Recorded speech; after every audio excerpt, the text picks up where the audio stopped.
Para sa most development-oriented talk or discussion program, ang pinili na Scott Ista ay ang So to Speak COVID-19, Bigat ng Laban, Pasa ng Kababaihan ng CLTV 36.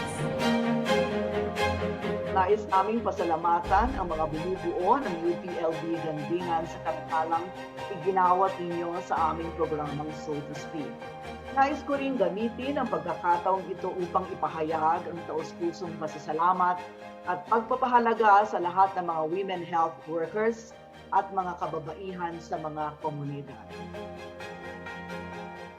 Mula sa pangangalaga sa kanilang mga pamilya hanggang sa pangunguna sa iba't ibang larangan, hindi matatawaran ang serbisyo at sakripisyo ng mga kababaihan sa pagsugpo sa pandemyang ito at pagharap sa mga hamon ng maling pamamahala. Madalas, hindi lang oras, galing at kaalaman ang kanilang iniaalay, kundi maging ang kanilang sariling buhay. Kayo ang aming inspirasyon upang patuloy na tumugon sa mga hamon ng panahon. Makakaasa kayo ng CLTV 36 ay patuloy na magiging tulay upang maiparinig ang saloobin ng taong bayan, lalo na yung mga walang boses sa ating lipunan. Maraming salamat sa galingan at sa mga tagapagtangkilik ng aming istasyon. Dakala salamat po.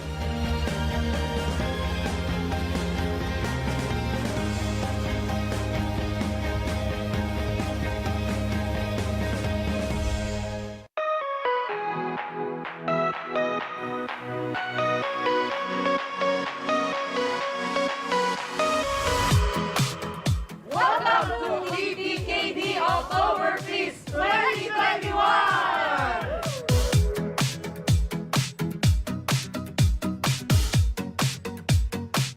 TTKD was organized by our former mayor, Eduardo Pamentuan, last October 1992. If you remember, during 1992, nagkaroon tayo ng Mount Pinatubo disaster. So TTKD was made to uplift the spirits of Angeleños. I know marami pong disappointed ngayon kasi when you say Tiktikan Terakan po, it's a feast po talaga. Actually, it's not just a event po. Naging tradition na po dito sa Angeles City. Very challenging for us yung last year 2020 and this year 2021 because wala nga tayong party, bawal face-to-face. So, ang ginawa namin is online. And then this year, gumawa kami ng parang Oktoberfest, pero food. Because we cannot drink eh. So, we partnered with other members na may mga food businesses and puro food lang tayo ngayon. Then, free delivery po lahat. Oktoberfest po kasi, it's a sub-event po of TTKD. For this year, it is also a fundraising project by JCI. Para makomplete po ang ating TTKD experience, nakapag-provide po tayo sa kanila rin na habang nanonood, ma-experience din po nila na may magkain sila kahit nasa bahay sila.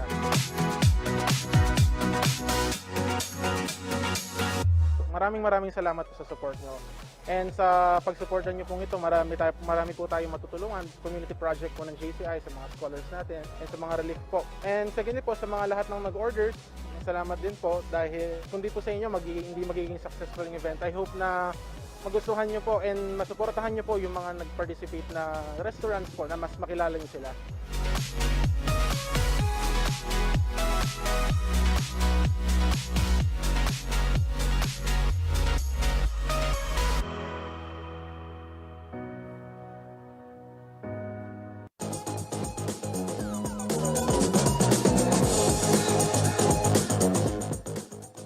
Magandang hapon, Central Luzon. Oras na naman po para sa umaatikabong, mainit na balitaan ngayong hapon.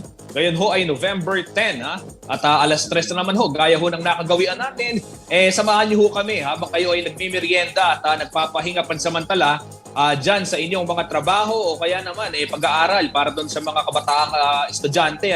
At syempre, makibalita muna ho kayo kung ano ba yung nangyayari ngayon dito sa ating paligid.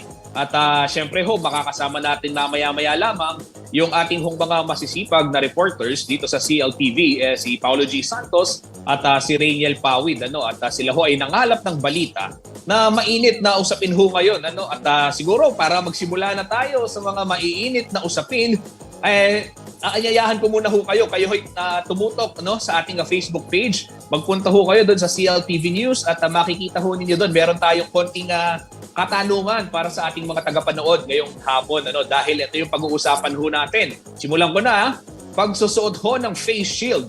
Hindi na ho mandatory sa bayan ng Capas at sa lungsod ng Tarlac. Ayan ho, maliban na lamang sa mga pupunta sa mga pagamutan at medical facilities. Mamaya ho, pag-uusapan natin yung detalye ng balitang yan. At ito naman, sa Bulaon Resettlement naman sa siyudad San Fernando, Pampanga, dumulog sa atin yung ilang ating mga karehiyon na naninirahan sa naturang lugar dahil nga dito sa pagdami ng kaso ng dengue. Ikinabahala po yan ng mga residente dyan sa may Bulaon Resettlement. Partikular na ho doon sa may Block 20. At yan ho yung tinuon ng ating kasamang si Rainiel Pawid. Mamaya-maya may detalye tayo dyan. Tumungo naman ho tayo sa Bataan, isang pamilya at magkasintahan. Arestado sa magkahiwalay na drug operation matapos gawing drug den yung bayang tinutuluyan. Ako, yan. Nahuli ho sila. At ito naman para sa mga guro at mga mag-aaral na nakararanas ng mental health issues ngayong panahon ng pandemya. Mabuting balita ho dahil naglunsad ang Department of Education. Ito hong mga hotlines, inilabas nila yung memorandum na maaari ho kayong tumawag sa iba't ibang organisasyon na pwedeng makatulong sa inyo kung kinakailangan nyo na ng tulong ng profesional at ng mga eksperto kaugnay ho doon sa nararanasan nating mental fatigue, lalong-lalo na ho ngayong panahon ng pandemya kung saan 2 taon na rin po tayo halos na nag-iba yung ating pamumuhay. Ayan, simulan na ho natin ang mainit na balitaan. Magandang hapon, Central Luzon. Ako ho ang inyong lingkod, Justin Dizon, at ito po ang CLTV Balitaan. At gaya ho ng nabanggit ko para sa ating unang pag-uusapan, ay makakasama natin ang ating kaibigan, si Mr. Shoutout ng Central Luzon. Walang iba kundi si Paulo G. Santos. Paulo, shoutout ka naman dyan. Shoutout natin yung ating mga followers na talagang abalang-abala sa pagsusuot ng face shield. Ayan na nga. Ang dami naming nakausap ni paring Big J, paring Johnny na talagang napasana all, Justin Bakit higa sa NCR? Bakit higa sa Tarlac? Nangyayari yan. Bakit hindi dito sa atin sa Pampanga?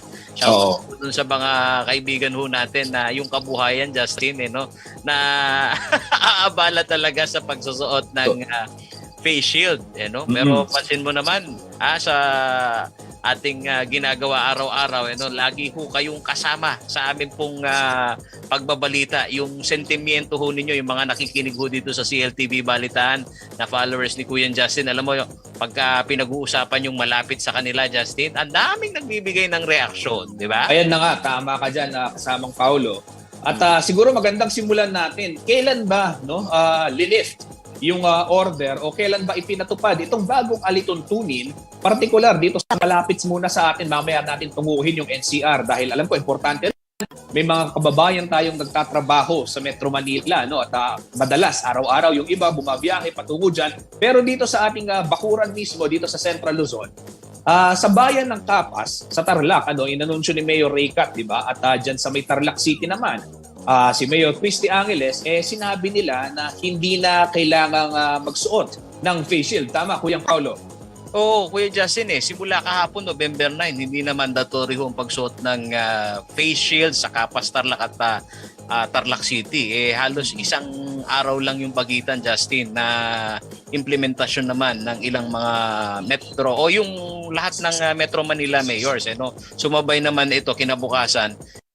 Itong alkalde ho ng Capas na si Mayor Raycat, Reynaldo Katakutan, at gayon na rin si Tarlac City Mayor Christy Angeles. At isa nga sa binabanggit, Justin, na itong pagsusuot ng face shield ay mangyari sa mga medical facilities lamang. Pero nauna din dito, Justin, na lumabas sa mga newswire, yung ilang mga local chief executive naman sa NCR, binabanggit na bukod dito sa mga medical facilities, pati sa mga public utility vehicle, na sa isang banda, ang tanong din ng ating mga kababayan, pinagbawal nyo pa, lalo na ang daming mga commuter na sumasakay ng PUV, public utility vehicle. Di yan at babaunin din naman.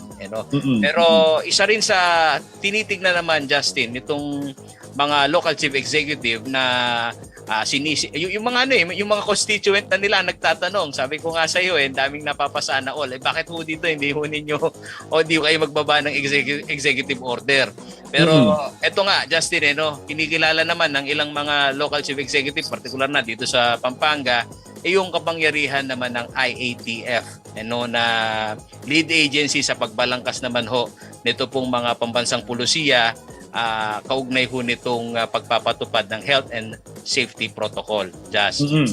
Yan, kasamang Paolo, mamaya tunguhin natin yung usapin ng IATF, dahil kung di ako magkakamali, parang napakadami, magkakaiba din ang sinasabi itong mga agency na nandun sa loob ng IATF. Iba yung binabanggit nitong DILG na nariyan na yung may autonomy. Pero ipagagarahe ko muna pansamantala yan, puntahan natin yung sa Tarlac, sa Kapas, maging sa mga mall, mga karehiyon, nakapost ho yan sa Facebook page ng Kapas Information Office at doon sa Paspas Kapas ni Mayor Raycat, sinasabi na maging sa mga mall hindi na required itong face shield. Ang tanging nakita lang natin doon, unlike sa Metro Manila, doon po sa binabanggit ni Paulo na sa Metro Manila nga kailangan sa mga jeep dito ho sa atin sa Tarlac at dito naman sa Kapas ito ho kailangan lamang doon sa mga medical facilities ano ho yan, ito ho yung mga ospital ito yung mga clinic at yung iba pang mga pasilidad gaya na lamang ng mga laboratorio kung kayo ho ay magtutungo dyan at magpapatingin. Pero aside from that, particular ho yung capacity, sinabi, even in malls. Kaya yung mga mamamasyal, magsa-shopping pamasko, ay nako Paolo, yan, aasahan mo na hindi na sila magsusuot ng face shield. Pero dito nga, nabanggit mo sa kanina, Paolo G, merong napapasana all. Ano yung sentimiento ng ating mga kabalen dito sa Pampanga, lalo na bandang Mabalacat siguro, malapit lang yan sa Tarlac. Sasabihin nila, bakit dyan sa kabilang boundary? Pagdating mo ng Kapas, bawal na. Bakit dito sa atin? Dadaan ka ng Bamban. Pero bakit dito sa Mabalacat? Pwede pa. May nabanggit pa si Mayor Garbo dito. Ang binabanggit naman ni Mayor Chris Garbo, sana raw maikonsidera din ng IATF sa pagbalangkas nila ng bagong guidelines dito sa pagtanggal ng mandatory use of face shield, Justin. Kung ang iyong lugar ay nasa low risk, sana raw maikonsidera na hindi na gawing mandatory ang face shield. Bilang insentibo na rin dito sa mga lokal na pamahalaan, gayon na rin sa mga bakunado na ito'y maghihikayat din umano, Justin, sa ating mga kababayan na magpabakuna na kung yun ang ibibigay mong incentive, bakit hindi, di ba? Pero ito rin daw ang katotohanan na bawal lang lumabas ng walang face shield, pero sa nakikita din naman natin yung enforcement mga kaibigan sa isang lugar, pero mahigpit na naipatutupad ito, Justin, na pwede kong sabihin na hindi ka makakapasok sa mga mall. Pero ang katotohanan din ito, Justin, ako nakikita ko to kapag nandun ka na sa loob ng mall, papaano isinusuot ang face shield? Abay. Ito nga, Paolo G, mabahagi ko lang, natanong mo na rin yan.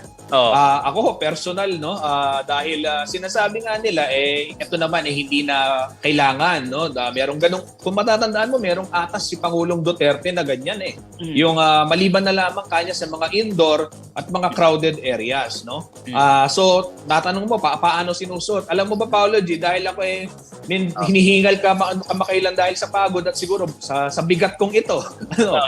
Yung face shield ko, tinaas ko. Dahil ang dami ko nakikita. Ako, aminado ko, tinaas ko. Ang ko, Paolo G, hindi ko lang basta tinaas, binaliktad ko, nagmukha akong Santo Papa. Pinagtitignan ako.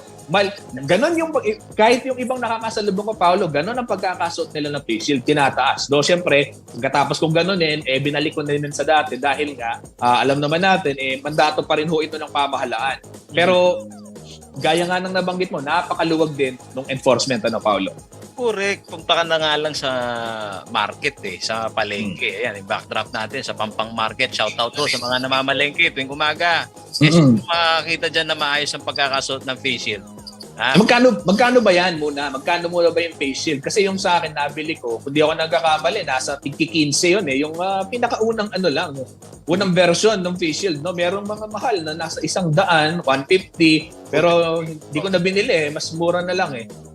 Yung mga mumurahin, Justin, na pero hindi rin natin pwede sabihin na isang suotan lang eh. Kapag hindi ka nagiging maingat din dun sa halagang 15 pesos na binabanggit mo, Justin, kaagad-agad talagang nasisira yan. At binabanggit nitong ating mga kababayan, bukod ho sa abala sa araw-araw ho na kanila hong ginagawa, lalong-lalo na yung mga commuter, iyaan dagdag gastos din. Kasi paano ka maglalakad, Justin, kung yung harapan mong bahagi, yung Kapampangan, makalamukot na eh. Lukot-lukot na. Epekto din yan doon sa vision mo habang ikaw naglalakad. Matalisod ka pa dyan kapag hindi malinaw yung face shield. Pero pansin talaga natin, Justin, sa enforcement nagkukulang. At sabi nga nitong ilan nating mga kababayan sige, kahit sabihin nyo na dito sa ating lugar hindi mandatory pa rin. Pero ang tanong ko sa inyo, isusuot ba yung bang purpose? Nasa serve ba talaga yung purpose? Ika? So, yun ang tanong din sa atin ng ilang mga kabalan dito sa Pampanga. Oo, pero Kuyang Paulo, itong sinasabi mo na ika nga yung enforcement at yung pagpapatupad din, hindi ba according to the law, dapat yung IATF yung magdedesisyon sa mga ganyang usapin, dahil ito ho pakitungo natin hindi lamang ng isang individual kundi ng isang bansa na nasa national state of health emergency dahil nga meron tayong nararanasang pandemya. Ano yung nabanggit ng mga otoridad kaugnay nitong development dito sa face shield, Paulo? Dito sa huling naging press briefing ni Yusek Rosario Berhere, ang tagapagsalita ho ng Department of Health, talagang iginigit nila na base sa pag-aaral, may basis na protection talaga ito sa hawaan, sa transmission ng COVID-19. Bagamat isa nga sa mga itinatanong sa DOH, di ba, meron na rin pag-aaral na airborne, COVID-19. So, sa isang banda, ang binabanggit ho ni Secretary o Yusek Berhere na ang pinoproteksyonan talaga, Justin, ng face shield ay yung madaling kapitan ng virus. Saan yan? Nakatakip na yung bibig natin tsaka yung ilong natin yung mata. No? So, kasama ho dun sa mga binabalangkas na pag-aaral ho ngayon o guidelines ng IATF na asahan ho natin na lalabas bukas. Ang binabanggit ni Yusek Berhere, bukas sila maglalabas ng resolution. Kung ano yung pwedeng alternatibo o may konsidera. Katulad ko, Justin, katulad mo na meron tayong salamin. Meron tayong salamin. Kailangan natin mag-face shield. Ayun na nga kasamang Paulo, siguro ito hindi nararanasan ng iba na hindi nakasalamin. Kasi pag ikay nakasalamin, galing ka sa malamig o galing ka sa mainit o kaya umuulan, alam naman ho natin nagkahamog yan nagkaka-fog yung salamin mo. So ang hirap makakita. Tapos naka-face mask ka pa. Sa tuwing humihinga ka, minsan napupunta rin sa salamin yung paghinga mo. So dumidilim. Pag meron kang face shield, triple yung talagang labo. Kaya minsan nga, nagtatanggal na lang tayo ng pala dahil nga doon sa face mask at face shield. Pero ito, Paulo, anong sinasabi ng DILG kaugnay nitong naging move ng mga iba't ibang local executives? Kasi merong Tarlac City, merong pang Capas, and then pagdating mo ng Metro Manila, nandyan din yung mga alkalde ng National Capital Region. May kakayahan daw ba sila sa ilalim ng batas na gumawa ng ganitong mga desisyon? Yan nga ang naging laman ng balita ngayong araw na to, na itong sinasabi ng Malacanang na null and void, itong mga executive order na ibinababa ng mga local chief executive. Hindi lang, Justin, hindi lang dito sa Luzon area, pati dito sa lugar ng Pangulong Rodrigo Duterte dyan sa Davao. Pagkakawari ko, hindi na rin mandatory ang pagsusuot ng face shield. At gaya nga nitong naging mainit na palitan ng pananalita. Sino ba yan, kanyo? Ito hong ating isang presidential aspirant o yung kandidato natin sa pagkapangulo at unang ang nagbabaho nito at bumatikos sa paggamit ng face shield, si Manila Mayor Isko Moreno, na sinasabi niya, Justin, na yung lokal na pamahalaan sa ilalim ho ng local government code, yung local autonomy nito po pagbalangkas ng anuman hong mga ordinansa o di naman ho kaya alituntunin sa kanila hong nasasakupan ay naibibigay ho sa kanila at hindi daw kontrolado ng Office of the President, Justin, Pero sinasang-ayunan, ito ang twist dito sinasang-ayunan naman ni DILG Secretary Eduardo Año na yung usapin ng local autonomy o yung kapangyarihan ng mga LGU. Sa kabilang banda, pag nagsasalita naman taga Malacanang, Justin, tangi laang daw na bumabalangkas ng health and safety protocol itong interagency. Naturingan pang interagency, Justin. Samantalang alam naman natin kasama ho sa interagency itong DILG. Di ba, Justin? Kasamang Paolo, nagtatanong yung mga kababayan natin, bakit tila wala silang group chat na naman, iba yung binabanggit nitong DOH, iba binabanggit nitong Malacanang, iba binabanggit ng DILG. Pero ito, mga karehiyon, sa ngayon, status quo, gaya ho ng nasabi namin ni kasamang Paolo, dito sa Pampanga, nakausap po niya si Mayor Chris Garbo sa Mabalacat. They will adhere to the protocols imposed by the IATF, yung national IATF natin, with regards to the mandatory use of face shield. Pero sa bayan ng Capas at dyan sa Tarlac City ay naglabas ho sila ng bagong atas na ulitin ho natin, simula ho kahapon November 9, ay kanila nang pinapayagan ang hindi pagsusuot ng face shield sa lahat ng lugar, maliban na lamang kung kayo ho ay magtutungo sa ospital, sa klinika o kaya sa iba pang mga medical na pasilidad. Kasama Paolo, basahin mo muna, merong mga gustong join sa ating diskusyon ngayong hapon. May mga nag-comment baka pwede nating basahin. Sino-sino yung mga masisipag na mag-comment dito sa programang CL Balitaan? Alam nyo mga kaibigan, kapag ganito na tungkol ho sa inyo itong aming binabalita. Justin, ang daming mga naglutangan ng komentarista ngayon sa social media. Alam, yan naman ang pinaganda ng social media, Paolo. Pwedeng maglabas ng opinion yung ating mga kababayan na dati-rati hindi ganun kadali dahil wala silang medium, dahil Facebook. O sige, ano yung sinasabi ni Kuyang Esteban? Ayan, Justin, medyo naligaw ako dito sa... Hindi, sige, babasahin mo na. Basahin mo na, naligaw ako dito sa virtual chat natin. Sabi ni Kuyang Esteban de la Cutsinta, sana all, kini kaya katamu, kapilan. Nagtatanong, yan, gaya ng nabanggit mo, Paulo, napapasana all at kapilan po kano. Nung po pong taga Mabalacat kayo, sinabi ng Mayor Garbo, panayan din po itong order from the National IATF. Sige po, subuknan niya rin ako na ning amano po ning provincial government kang GovDelta at baka pwede mo tawagan kasamang Paolo si PA Charlie Chua dahil kabilang din siya dito sa mga bumubuo ng provincial IATF natin. Dito naman kasamang Paolo, basahin ko rin si Mark Anthony Sanchez. Sabi niya, wala naman talagang silbi yan, nagiging hairband lang sa ulo. O yun na nga ho yung sinasabi natin, mga karehiyon. Parang dinalagay lang, ginagawang pantakip lang sa ulo itong face shield na to.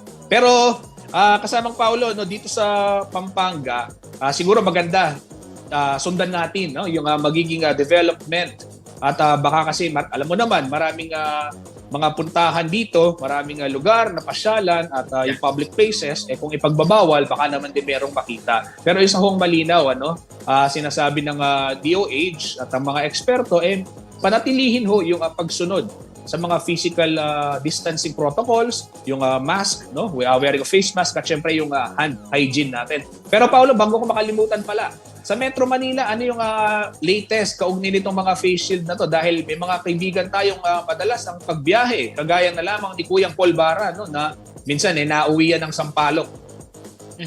Alam mo, itong binabanggit ni Manila Mayor Isko Moreno, na base dito sa Executive Order number 42 na kanyang ibinaba, hindi raw talaga siya paawat na babawiin yung kanyang kautusan, yung executive order niya.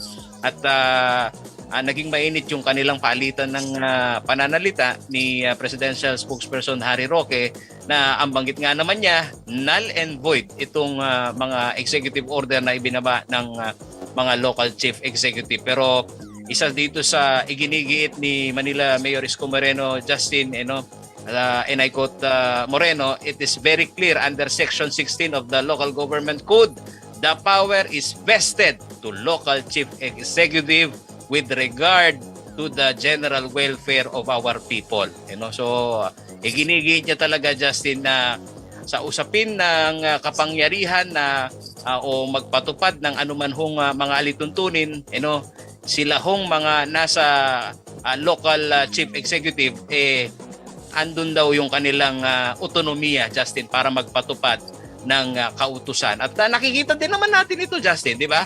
Kapag may IATF resolution sa usapin ng pagluluwag, gaya ng transportasyon, di ba kung minsan pag-aayaw ng LGU, nangyayari yung sa kanila, di ba? Kasi Oo, di ba? Tama ka dyan, kasamang Paulo. Magandang subaybayan ho natin yung balitang yan. Siguro maganda, tawagan na natin din yung mga iba pang munisipalidad o di kaya naman provincial government dito ho sa ating rehiyon upang once and for all maging magabayan din yung ilan sa ating mga kababayan na nagtatanong. Dahil so far, ito pa lang po yung mga provincial local government units, mga municipal government, yung Kapas ho at yung city government ng Tarlac, ang naglabas ng impormasyon na hindi na nga ho mandatory ang pagsusuot ng face shield sa kanilang lugar. Maliban na lamang sa mga medical facilities. Maraming salamat, Paulo G. Santos, para sa iyong ulat. Mag-iingat ka. Okay, mga kabalen, mga karehiyon, bago ho tayo mag-gap, silipin muna ho natin yung lagay ng daloy ng trapiko sa ilang pangunahing kalsada dito sa Syudad San Fernando. At kasama ho natin si Paul Bara na live. Paul, nasan ka ba dyan? Kumusta yung sitwasyon?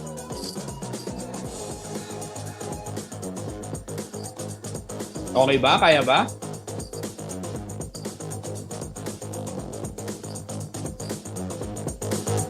Nasa Camp Olivas. Ayan. Ito ho yung patungon ng, ayan, nakikita ho ninyo sa mga screens ninyo, Ito ho yung kahabaan ng MacArthur Highway. Diyan ho sa may San Nicolas, Barangay San Nicolas, Syudad ng San Fernando, Pampanga. Tapat ho yan nitong Police Regional Office 3, ang ating headquarters ng kapulisan. Dito ho sa gitnang Luzon, yung Camp Olivas. At yung hong nasa gawing kanan, yan ho yung patungo dyan sa may bayan ng Santo Tomas, At ito hong nakikita yung build up, yung traffic naman, yan ho yung approaching ng San Fernando downtown.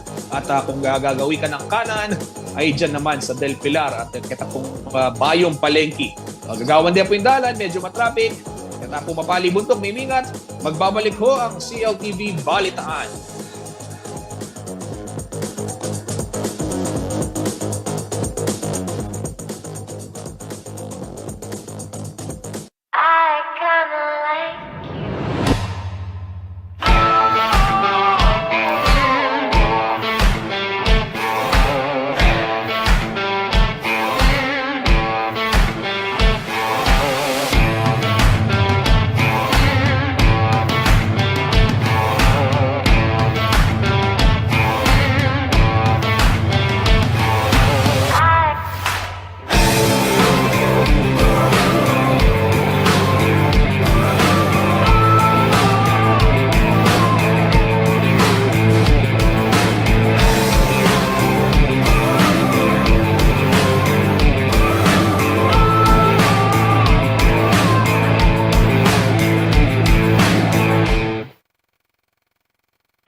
America's best-selling truck is here. More power, more tech, more truck. Ford F-150.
Nagbabalik po ang CLTV Balitaan at dumako naman tayo sa iba pa nating mga storya ngayong hapon.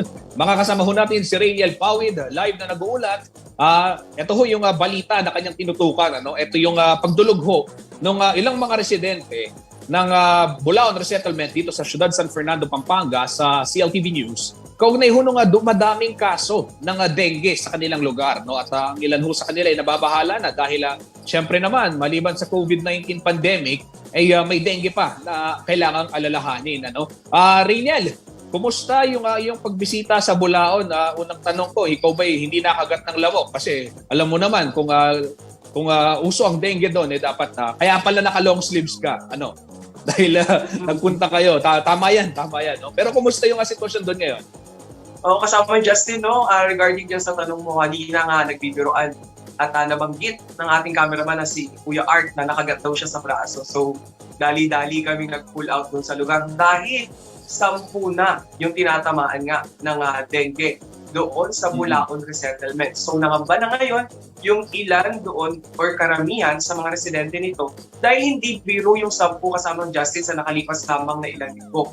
At ngayon nga, kaninang umaga, isinabay na nga yung fogging dito sa lugar na apektado. At nakausap natin mismo yung kapitan at kanyang sinabi na all over the place or yung lahat ng buong barangay na yung kanilang ipapagging para nga magproteksyonan din itong mga residente na nangangamba na sa ngayon. Gaya nga ng nasabi mo, hindi lamang sa COVID-19, pati na sa posibilidad ng outbreak nitong dengue nga na ito. Kasama niya.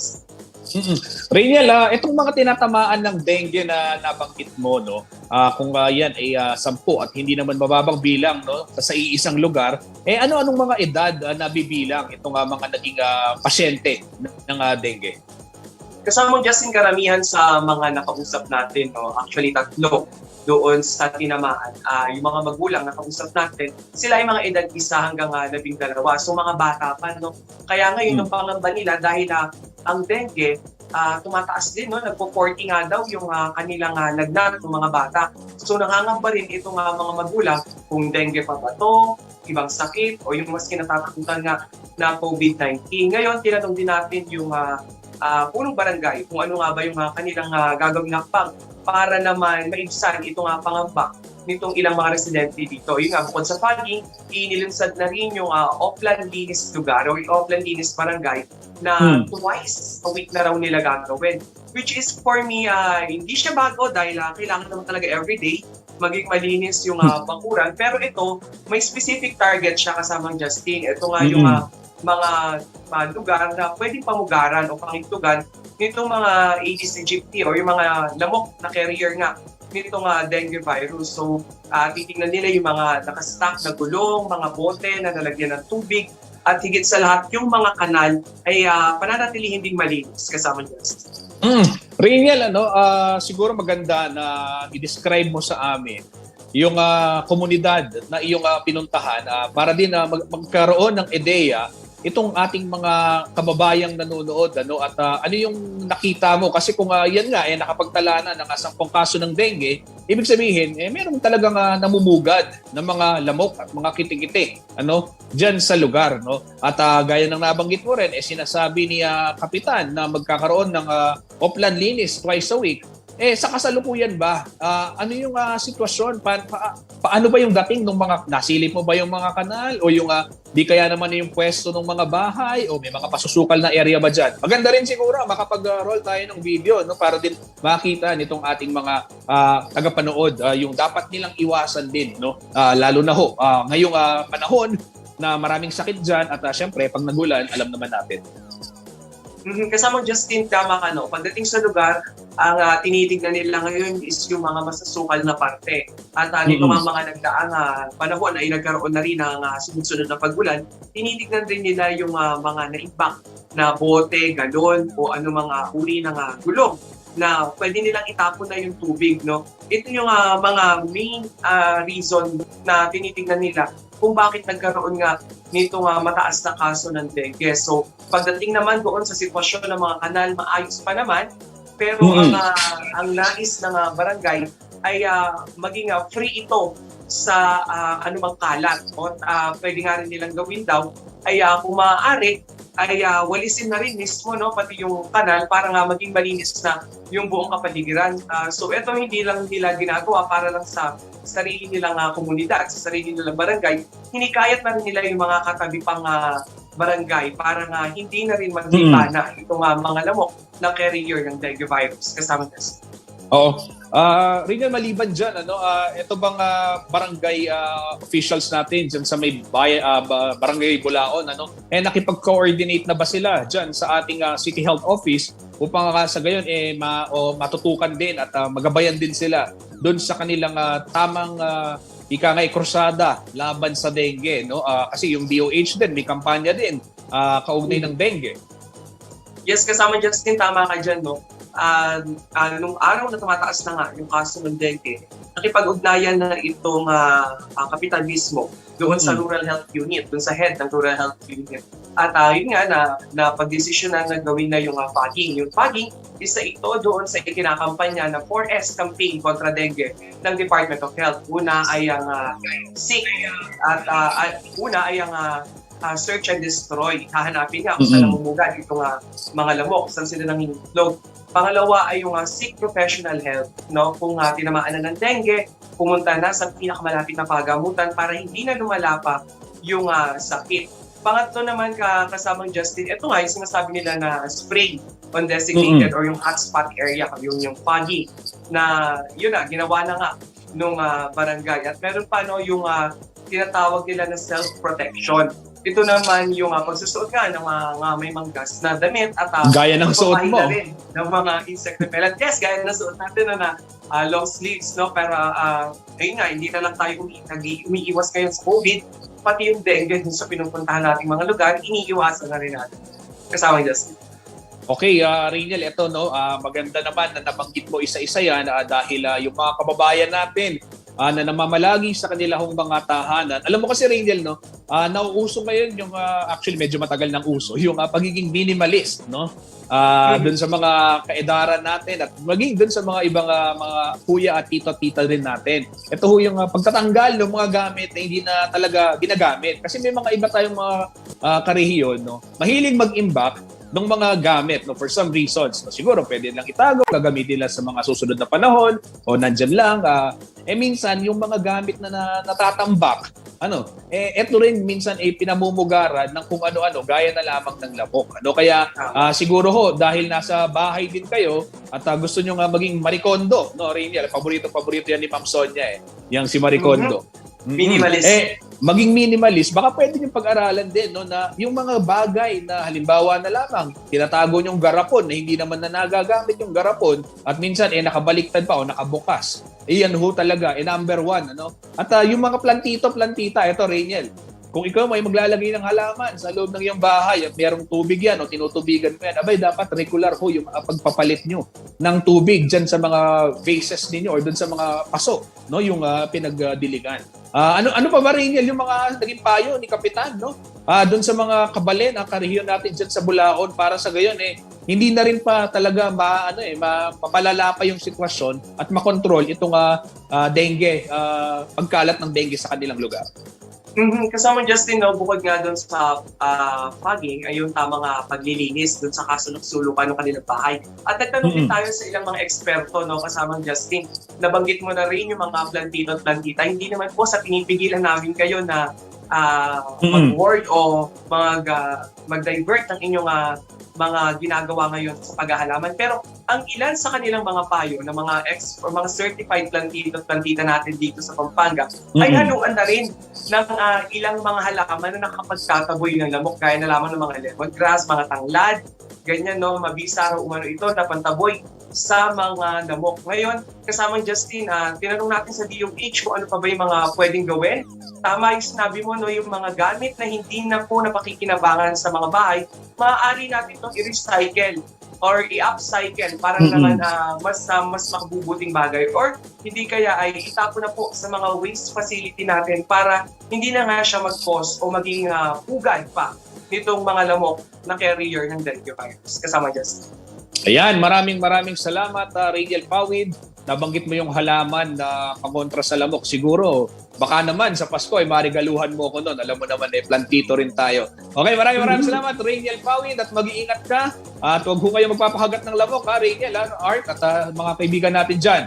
Mga kabalay, marami pa akong mahiinit na balita sa pagbabalik ng CLTV Balitaan. Pero sa ngayon, silipin muna natin yung lagay ng trapiko. Kung nasaan ho ang ating kaibigang si Paul Bara, yan, Paul.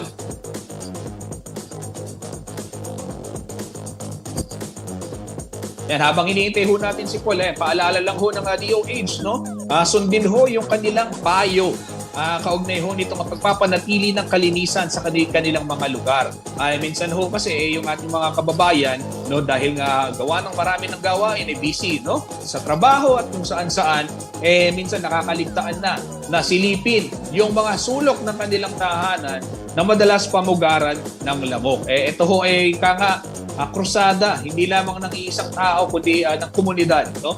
Kung malinis ka nga sa bahay mo, yung kapitbahay mo naman hindi naglilinis at pinamumugaran ng lamok yung kanyang garahe, pwede ho lumipat sa inyo yan, ano? At siguro naman dapat nga tulungan ho tayo sa ating komunidad. Ayan ho, mobile pa si Paul Bara. At ito ho ay Del Pilar. Ito yung tulay sa may Del Pilar. Ayan, makita nyo, maluwang naman. Maya-maya ho, sisilipin din natin yung mga ibang lugar dito sa Ciudad San Fernando sa tulong ho ng ating mga kaibigan mula naman sa City Public Order and Safety Coordinating Office ng Ciudad San Fernando. Marami pong mainit na balita sa pagbabalik ng CLTV Balitaan.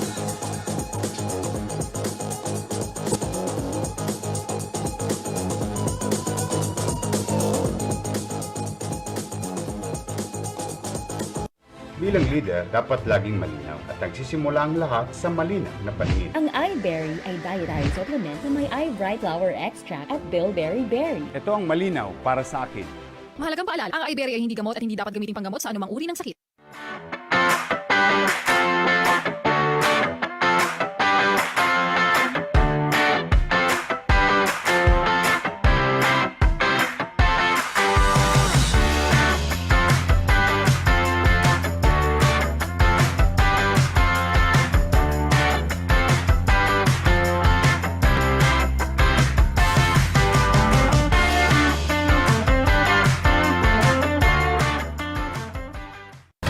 Ang wasto at regular na paghuhugas ng kamay ay ang pinakamabisang paraan para makaiwas sa COVID-19.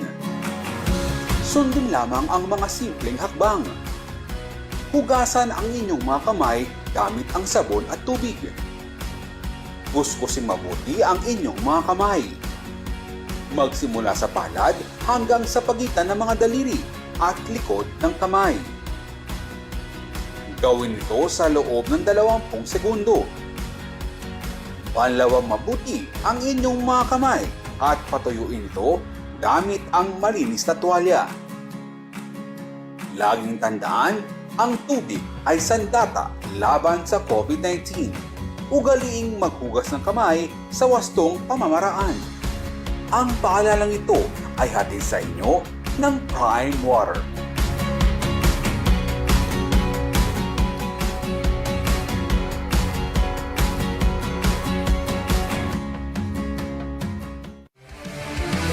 In the Philippines, one of the first non-life insurance companies that established its head office outside Metro Manila emerged. Strength, integrity, and with a proven track record of service in the countryside. Join the journey to our third decade. Corporate Guarantee. We value our commitment. Ang wasto at regular na paghuhugas ng kamay ay ang pinakamabisang paraan para makaiwas sa COVID-19. Sundin lamang ang mga simpleng hakbang. Hugasan ang inyong mga kamay gamit ang sabon at tubig. Kuskusin mabuti ang inyong mga kamay.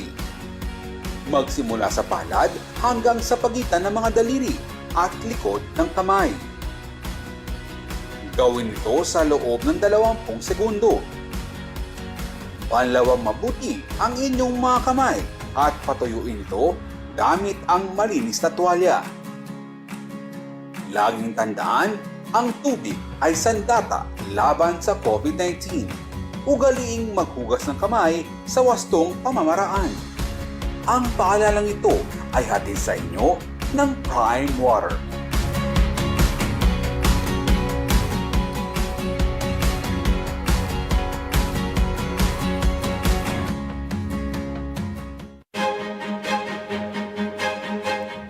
Para sa most development-oriented talk or discussion program, ang pinili na iskot-iska ay ang So to Speak COVID-19, Bigat ng Laban, Pasa ng Kababaihan ng CLTV 36. Nais naming pasalamatan ang mga bumubuo ng UPLB Gandingan sa katatalang iginawat ninyo sa aming programang So to Speak. Nais ko rin gamitin ang pagkakataong ito upang ipahayag ang taus-pusong pasasalamat at pagpapahalaga sa lahat ng mga women health workers at mga kababaihan sa mga komunidad. Mula sa pangangalaga sa kanilang mga pamilya hanggang sa pangunguna sa iba't ibang larangan, hindi matatawaran ang serbisyo at sakripisyo ng mga kababaihan sa pagsugpo sa pandemyang ito at pagharap sa mga hamon ng maling pamamahala. Madalas, hindi lang oras, galing at kaalaman ang kanilang iniaalay, kundi maging ang kanilang sariling buhay. Kayo ang aming inspirasyon upang patuloy na tumugon sa mga hamon ng panahon.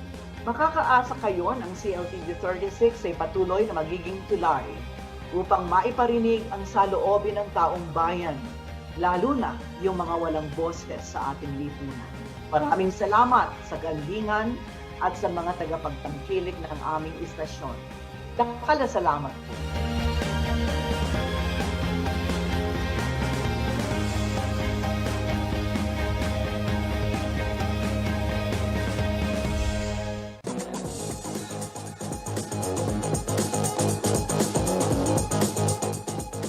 Nagbabalik po ang CLTV Balitaan. Mga kabalen, mga karihon, kumusta ho kayo dyan? Naway, nasa mabuti kayong kalagayan. At ito ho, yung oras ho natin ngayon, 3:44 na. Malamang, tapos na ho yung inyong break.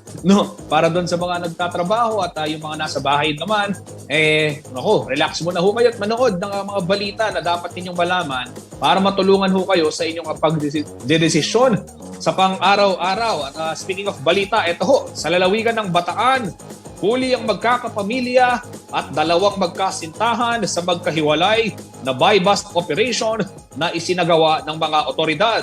Ang ilan sa mga suspect, minsan na hong nadakip at nakulong dahil sa pagkakasangkot sa kalakaran ng iligal na droga. Ang detalye ng balitang yan, ihahatid sa atin ni Rainiel Pawit.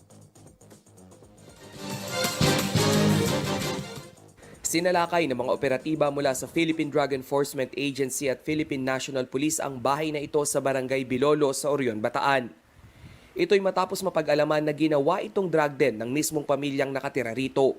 Nakumpiska ng mga otoridad ang 13 grams ng hinihinalang shabu na nagkakahalaga ng 88,000 pesos. weighing scale at mark money na ginamit sa buy bust. Nakilala ang mga nadakip na sospek na si Mario Sarmiento, 59 anyos, padre de pamilya at nakulong na ng 12 taon dahil pa rin sa kaso ng illegal na droga. Arestado rin ang asawa nitong si Grace Sarmiento, 58 anyos, kanilang anak na si Edward Sarmiento, 35 anyos, at maging ang manugang na si Jocelyn Gutierrez, 39 anyos. Kasama ring nahuli ang mga kapitbahay nilang sina Dennis Gonzalez, Aris Angeles at Jerome Rodriguez. Habang nakatakas ang isa pang Edison Sarmiento na anak ng mag-asawang sospek. Ayon sa report ng pulisya, maliban sa illegal na droga, sangkot din umano ang mga sospek sa serye ng motor napping at pagnanakaw. Samantala sa barangay Tugatog, Orani, sa Bataan pa rin kalaboso ang magkasintahan matapos maaktuhang nagbebenta ng shabu. Nakumpiska sa dalawang tinatayang kalahating milyong pisong halaga ng ipinagbabawal na droga. Kinilala ang mga sospek na sina Nash Amerol alias Saddam, 27 years old at Regina Bautista, 38 anyos. Dati na rin umanong nakulong si Bautista na nasangkot din sa kalakaran ng illegal na droga. Rainiel Pawid, CELTV News. Ayan, mula ho sa bayan ng o mula sa lalawigan ng Bataan, tumungo naman ho tayo sa Tarlac, kung saan back to zero na yung active COVID-19 cases sa mga bayan ho ng Pura at Ramos.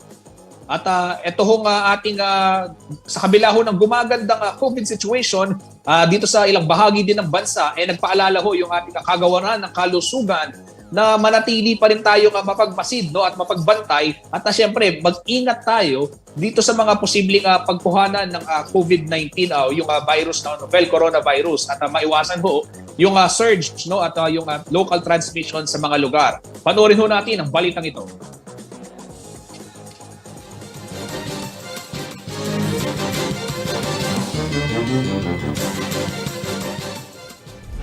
Nitong weekends, inilabas ng Tarlac Provincial IATF ang kanilang COVID report kung saan dalawang bayan ang back to zero o wala nang binabantayang active COVID-19 cases. Matapos ang magdadalawang taon, recovered na ang lahat ng COVID patients sa bayan ng Pura at Ramos. Habang ang mga bayan ng Anao, Kamiling, San Jose at San Clemente ay may tigi-isang kaso na lamang na binabantayan. Sa kanilang November 9 COVID Bulletin, 121 ang nananatiling aktibong kaso sa buong probinsya, habang 95% o 17,257 ang kabuang kaso ang recovered o gumaling na. Bumibilis na rin ang vaccine rollout sa probinsya. 522,430 ang naturukan ng unang dose at 332,807 ang fully vaccinated. Higit 1 milyong Tarlakenyo ang dapat mabakunahan upang makamit ang herd immunity. Kasabay ng gumagandang COVID situation sa maraming bahagi ng bansa gaya ng Tarlac, nagkakaroon na rin ng bahagyang pagluwag sa mga itinakdang health at safety protocols. Nagbukas na rin ang ilang establishmento gaya ng pasyalan at malls para sa mga bata. Pero paalala ng Department of Health, huwag magpakakampante at iba yung pag-iingat pa rin ang gawin dahil hindi pa tuluyang natatapos ang COVID-19 pandemic. Sabi kang ating mga kababayan na lumabas at they can enjoy with their families outside, hindi po natin yan pinipigilan dahil allowed naman po. Pero sana po lahat tayo will be responsible enough at maisip natin na naandito pa ho yung virus. We are not out of the woods yet. Patuloy pa rin umanong umiwas sa mga matataong lugar na isa sa mga sanhi ng COVID-19 transmission. Pag nakita na ho nating madami ang tao, wag na muna po tayong tumuloy para maiwasan po nating magkasakit o di kaya ay makapanghawa sa iba. Nagbabala rin ang kagawaran sa posibilidad ng muling pagsipa ng COVID cases sa bansa kung muling maisasantabi ang pagtalima sa mga health protocols. Gayunpaman, gumugulong na ang dialogo upang pag-aralan ng pagtanggal o hindi na paggamit ng face shield sa ilang public spaces. Rainiel Pawid, CELTV News. Ayan ho mga kabalen, no, mga karehiyon, isang magandang paalala ho yan mula sa kagawaran ng kalusugan na bagamat unti-unti na nga nagbubukas itong mga pasyalan at yung mga iba't ibang establishmento gaya ng mga restaurant, mga mall. Yung gusto nating syempre maranasan tuwing holiday season ay konting pag-iingat po, no? At actually wag konti, dagdagan yung pag-iingat pa rin dahil lalo na ngayon na dumadami din yung mga tao sa labas. Pero gaya nga ho ng nabanggit, meron tayong tinatawag na quarantine fatigue, no? Yung nananawa na tayo na hindi lumalabas, nakakulong na tayo sa bahay, gawa nga ng ating mga trabaho na work from home.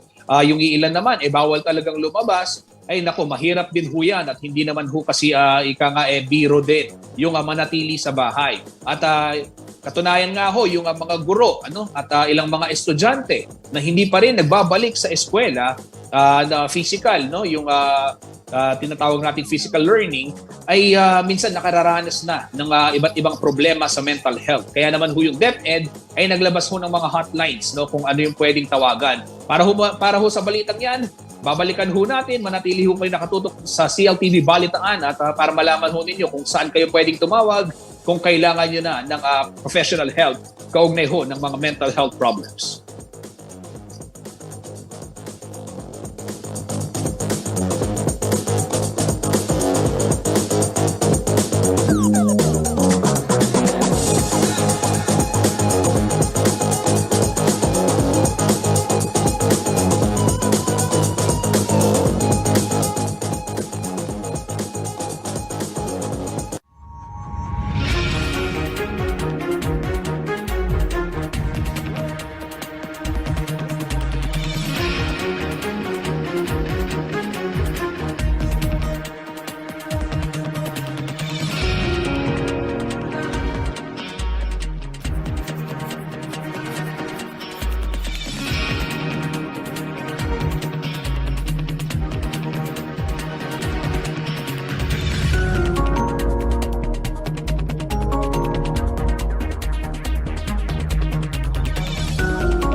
nabakunahan na, maaari na bang itigil ang pagsusuot ng face mask, face shield at iba pang minimum public health standards? Kahit na maaaring maprotektahan ka ng bakuna mula sa symptomatic at moderate severe COVID-19, maaari ka pa ring mahawa at makahawa. Ipagpatuloy ang minimum public health standards para sa karagdagang proteksyon sa sarili at mga mahal sa buhay. Ugaliin pa ring magsuot ng face mask at face shield. Madalas na maghugas o mag-sanitize ng kamay. Iwasan ang matataong lugar at laging dumistansya ng 1 metrong layo sa isa't isa. Siguruhing may magandang daloy ng hangin sa bahay o lugar ng trabaho. Patuloy na sundin ang minimum public health standards kahit na bakuna na. Ang paalalang ito ay hatid sa inyo ng CLTV.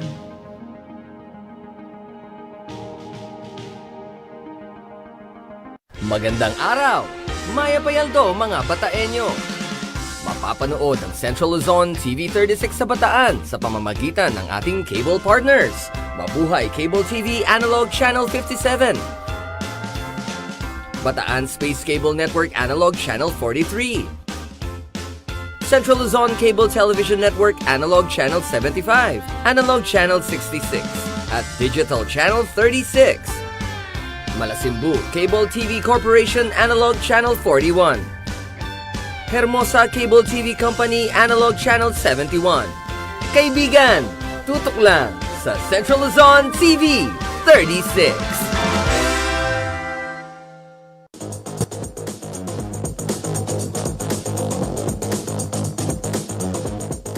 Ayan, nagbabalik ho ang CLTV Balitaan, mga karehiyon. Kung kayo ho ay nakararanas ng depresyon o di kaya naman iba pang problema sa kaugnay ho ng iyong mental health, bunsod ho nitong nararanasan nating krisis, no? Samot-sari na ho yan, nagsanga-sanga na ho yung mga problema gawa ng COVID-19 pandemic, nariyan na yung economic problems. So dahil may marami sa atin nawalan ng pagkakakitaan o yung regular na kita, marami din sa atin yung tinamaan din ng sakit o may nawalang mahal sa buhay o kaibigan dahil sa COVID-19 pandemic.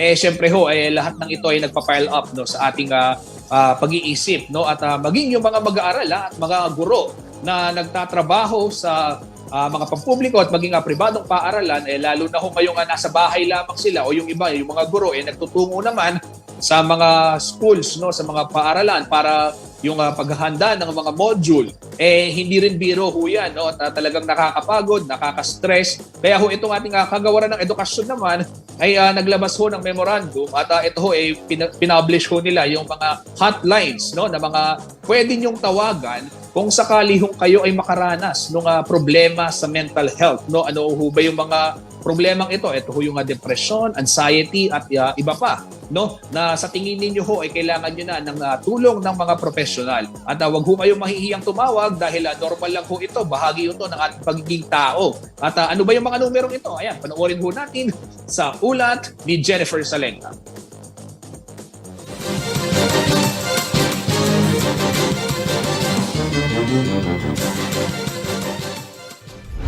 Inilunsad ng Department of Education ang ilang hotlines para sa mental health concerns ng mga guro at estudyante. Sa pahayag ni Education Secretary Leonor Briones, prioridad daw ng kagawaran ang pagtataguyod at proteksyon ng mental health at kabuuang kapakanan ng kanilang personnel at ng mga mag-aaral lalo na sa gitna ng krisis. Isinama ng DepEd ang hotlines ng Circle of Hope Community Services Incorporated, COVID-19 mental health responders mula sa Master Psychology Services, Hopeline PH at ang 700 Club Asia. Ang helplines na ito ay makapagbibigay daw ng iba't ibang paraan upang masuportahan ang mga mag-aaral at mga guro. Kabilang sa kanilang serbisyo ay ang mental health at psychological support services at wellness checks.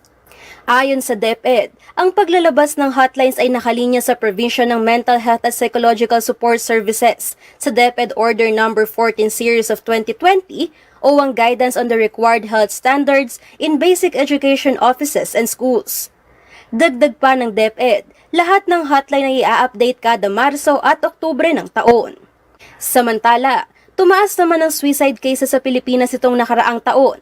Ayon sa tala ng Philippine Statistics Authority o PSA, nasa 4,420 ang suicide-related deaths nitong 2020. Mas mataas sa 2,810 cases nitong 2019.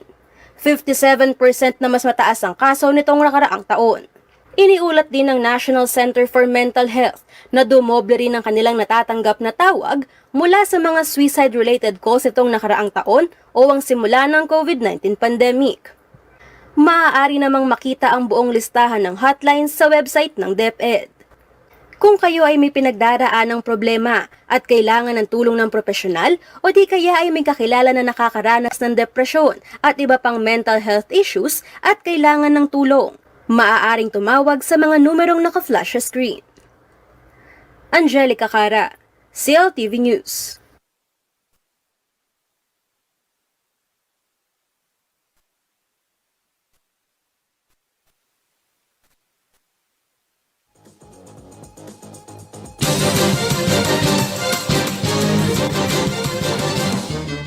Ayan ho mga karehiyon, ulitin lang ho natin, yung mga numerong aming ipinakita, ipapaskil din ho namin yan sa ating Facebook pages, no, sa CLTV para naman sa gayon ay yung ating mga kababayan na nangangailangan ho ng tulong ng profesional o yung ikangay medical intervention.